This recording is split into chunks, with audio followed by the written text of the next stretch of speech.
सीकर के polo ground क्षेत्र में बहड़ सर्किल से लेकर आगे कॉलोनी तक का पूरा मार्ग टूटी सड़क से बदहाल स्थिति में है।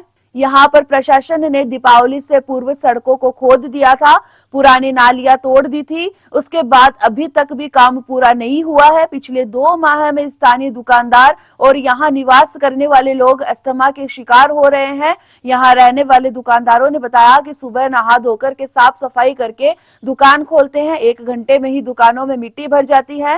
सांस लेना भी दुभर हो रहा है। उड़ती धूल मिट्टी से लोग एलर्जी और दमा के शिकार हो रहे हैं। Ward number 27 polo ground Soni Dharamshala के पास जो सड़क बनी थी पिछली दिवाली पे खोदी गई थी, अभी तक उसका कार्य पूर्ण नहीं हुआ है और जो सड़क बनी वो आधी से ज़्यादा उखड़ गई गाड़ियों के चक्कर में। और उसके पत्थर से लग के गाड़ियों के जो पास गाड़ियाँ खड़ी रहती है उनके कई के शीशे टूट गए। कई घरों के अंदर मिट्टी, धूल, अस्थमा होने की बीमारी फैल गई। और न ये जो गली में जो कट है उस कटों पे ना पट्टियाँ रखी गई है, नाली अवरुद्ध हो रखी है, गाड़ी अंदर पोलो ग्राउंड के अंदर जा नहीं सकती। प्रशासन को अवगत करवा दिया गया है, फिर भी कोई कार्य संपूर्ण नहीं हुआ। जल्द से जल्द इस कार्य को करवाने की कृपा करिए। राजेश कुमार गोयन का। अब ये सड़क का आज 15-20 दिन से बहुत परेशान हो रहे हैं। यहाँ तक कि यहाँ पे बूढ़े आदमी को तो सांस लेने में भी इतनी परेशानी हो रही है कि वो सांस भी नहीं ले सकता। यहाँ पे स्कूल भी रह गई, नहीं करते बच्चों की स्कूल में आवागमन के कारण वो बस जैसे टर्न लेती हैं वो बच्चों को भी नुकसान हो रहा है। यहाँ तक बच्चों की ये इतनी परेशानी होती है, ड्रेस भी सुबह पहन के आते हैं वो दोपहर में ख़राब हो जाती है।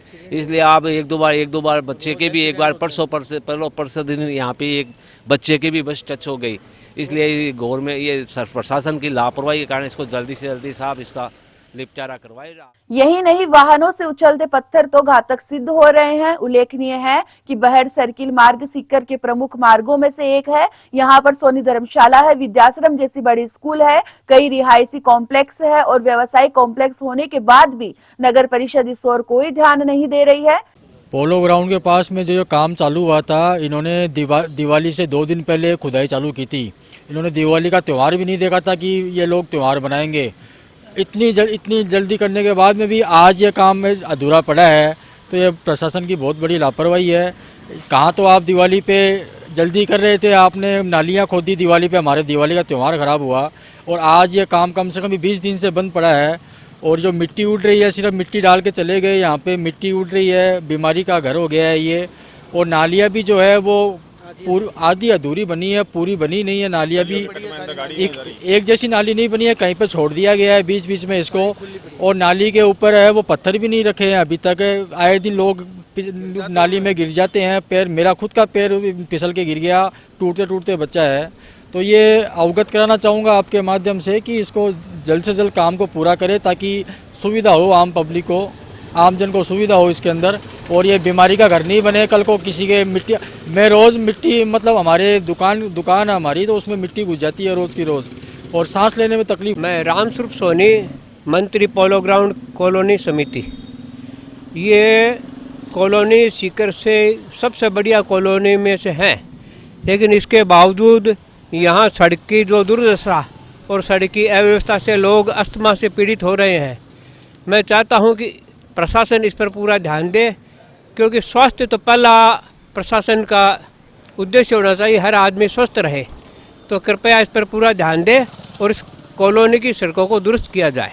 स्थानीय निवासी राजेश गोयनका, अशोक शर्मा, गणेश विदावत का, विजय माथुर पोलो ग्राउंड समिति के मंत्री रामस्वरूप सोनी ने अब तक न्यूज से बातचीत में बताया कि यहां पर लोग 5 मिनट भी खड़े नहीं रह सकते। गलियों में टूटी नालियों के आधे हिस्से में भी फेरो कवर नहीं है, जिससे हादसे होने का डर और रहता है। क्षेत्र के निवासी और व्यापारियों ने नगर परिषद प्रशासन से इस खोदी गई सड़क का जल्द निर्माण करने, नालियां बनाने, फेरो कवर लगाने की मांग की है, जिससे कोई बड़ा हादसा नहीं हो। से जो सड़क दिख रही है, जिस समय इस सड़क की खुदाई हुई तो यूँ लगा कि चलो एक अच्छी सड़क का निर्माण होगा।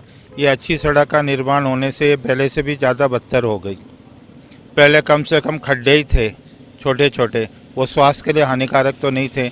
अब आप देखिए इतनी गाड़ियाँ मूवमेंट हो रहा है, इतनी धूल उड़ती है, ये बच्चे अस्थमैटिक होंगे या नहीं होंगे, क्या होंगे, हमें पेरेंट्स को जवाब देना पड़ता है। कई पेरेंट्स आते हैं कि हमारे बच्चे के खांसी आ गई, सांस में दिक्कत आ रही है, डॉक्टर के चेकअप कराते हैं तो पता चलता है कि एस्थमेटिक अटैक है, डस्ट के कारण ऐसा हो रहा है। कई बच्चे एलर्जिक प्रॉब्लम भी रहती है उनके लिए भी बहुत बड़ी समस्या है।